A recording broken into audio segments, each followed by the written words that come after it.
Hey, back with another video today. Hope you're all okay. So I'm back with a retie video. I actually wasn't going to upload this because I'm looking at the back of my hair and there's a lot of lint, which is fluff in the UK. There's a lot of fluff in the back of my hair. It's mainly on the bottom 2 rows. And it's such a pain. It's so annoying because I can't get it out completely. So I don't know what I'm going to do. I don't know if I'm going to comb them out and start the bottom rows again or dye them. But I think combing them out is the only option because I'm actually allergic to black hair dye, so I can't even use that. Please give me some tips or let me know what you think in the comments down below. The video next to me on the right is actually a recording of the television. So right now, when you can see me, I keep looking to the left.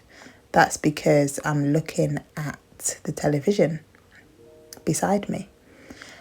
I connected my phone to my television today. It was my first time doing that and I'm so happy I did it because it made it so much easier. It made it so easy. Oh my gosh. I'm definitely doing that every single time I do my retie. I'm so pleased I did it. So yeah, I was watching myself in the TV and then that made it easier.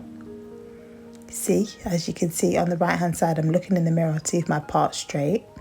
Then I realised it wasn't straight. So I took a bit more hair out. So yeah. So guys, I'm still doing my 2-point rotation. And I start on the bottom row as always. I've already wet my hair so it's slightly damp. I've tried to zoom in there because you can see the fluff that's caught inside my locks. I'm so tempted to comb the bottom row out, but it's just going to take a long time. It's going to take forever and I don't want to do it. I don't want to do it. But I have already combed out 2. I think I combed out a couple before. So I did tell myself I was going to comb some more out, but I didn't get around to it. But yeah, look at that lint. My hair, it just looks dirty. And I really don't like it. So I need to sort that out ASAP.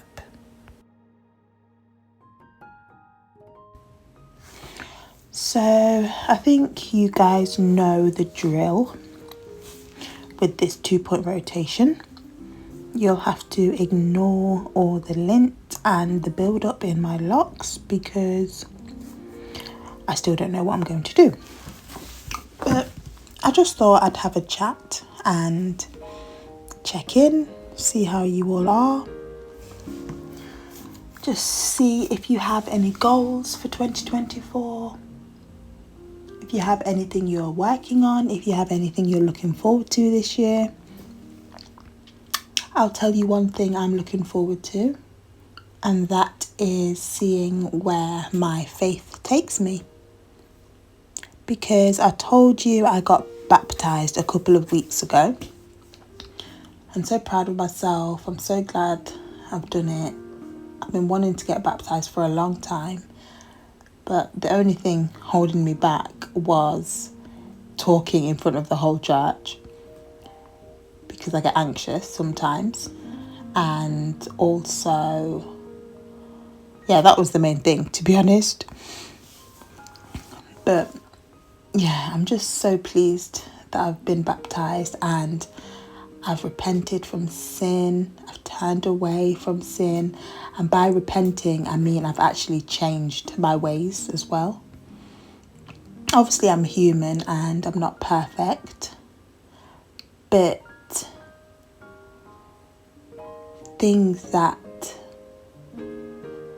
I did before I found faith and grew closer to God, I don't do anymore. Such as fornication and things like that. So I'm really, really pleased. I am really pleased. So, in growing closer to God and expanding my faith, I am excited to see where God takes me. I'm excited to see where my faith takes me and my trust in the Lord, rather than focusing on anxiety and focusing on what could go wrong and focusing on what people may think of me.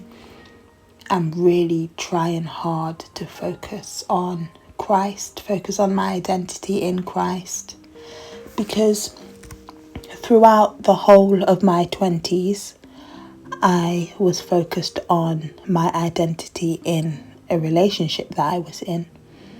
I was focused on the way I looked in someone else's eyes. I was focused on the way I was perceived by other people and the way I was perceived by my ex-partner. Because a lot of the time he would criticize me and I felt like I wasn't good enough for him, so I wouldn't be good enough for anything else or anyone else. But since breaking up, we broke up last year. Since breaking up, I feel like my identity isn't based on someone else's opinion of me, and it's not based on one person's lack of love for me. And my identity isn't based on conditional love. My identity is based on Christ. And God's love for us, it's not conditional. It's not based on worldly attributes. It's not based on whether we have cleaned the house or washed the dishes or cooked the dinner or ironed the clothes or wore the outfit that they wanted you to wear. It's not. God's love, Christ's love isn't based on that. Christ's love is based on your faith in him. So, if anyone's thinking about getting closer to God lately, or going to church or reading the Bible, I just encourage you to do it, because it just brings strength. It brings so much strength. And it just helps you to realize that your worth isn't based on the world's view of you. It's not even based on your partner's view of you.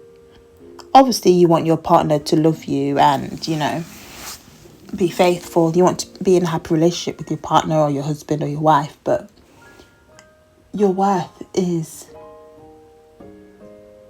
based on Christ. Christ needs to be your first love, because if Christ isn't your first love,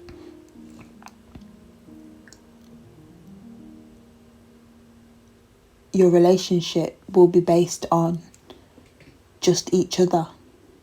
And having Christ at the center of the relationship helps you both be better, because you actually fear something completely bigger than yourself. You fear something more than you can even fathom.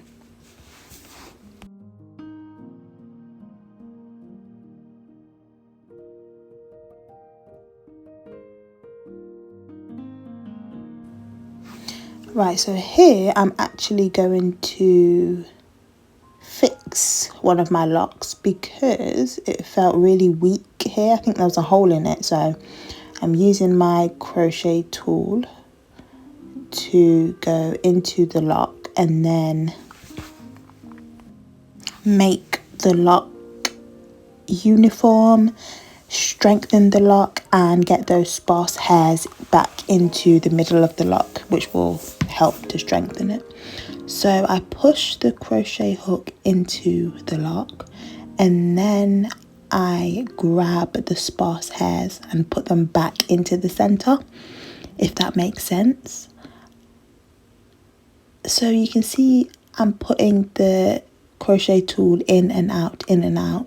And as I'm putting it in and out, I'm actually grabbing hairs from around the lock and pulling them back inside.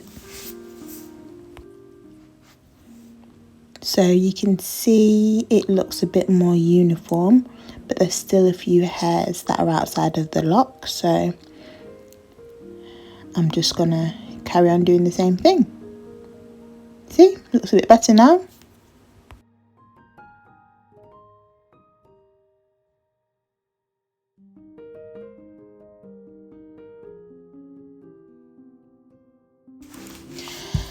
I'm going back to my original topic, talking about Jesus. Talking about Jesus, how it's helped me. So when I got baptized, I was asked 3 questions. The first question was, when did you come to know Jesus? The second question was, how has Jesus changed your life? And the third question was, why are you getting baptized today? So the first question, when did you come to know Jesus? I feel like I've always known him since I was little. I've always known him because I used to go to church with my dad. I went to church, but then I wouldn't go on the weekends. Then I'd go, then I wouldn't. And then when I became a teenager, I just started to do my own thing. I wasn't thinking about Christ, really. But then when my ex and I broke up, I just felt insignificant. I was a single parent of 2.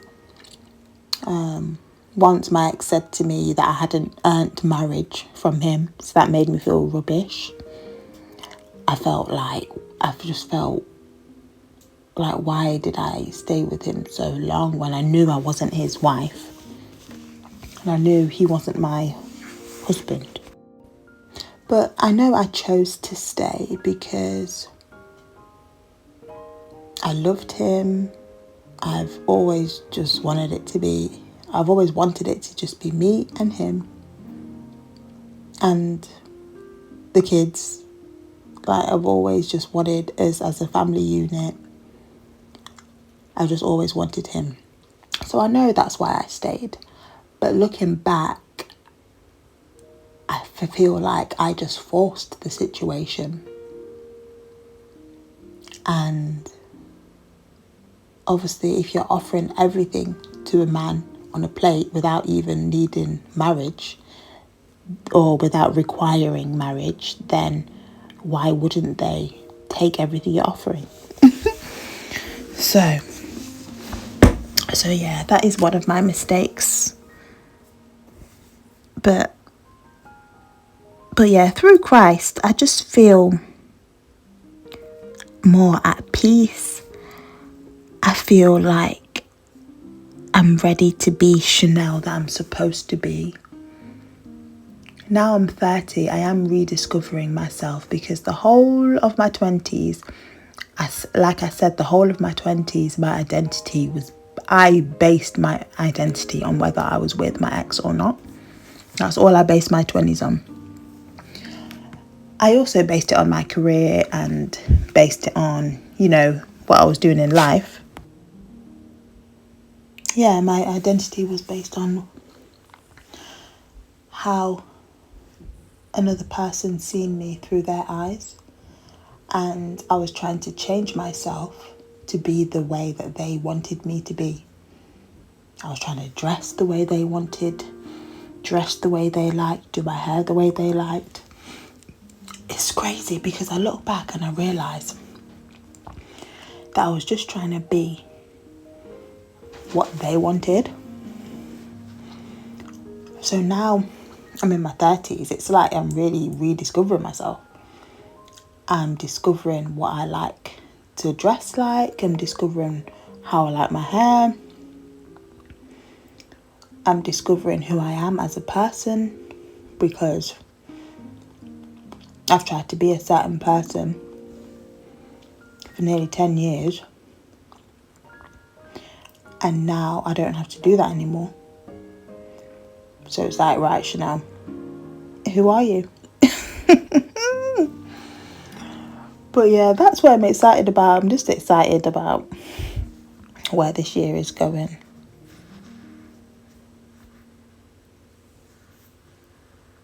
Yeah. Let me know if you guys resonate.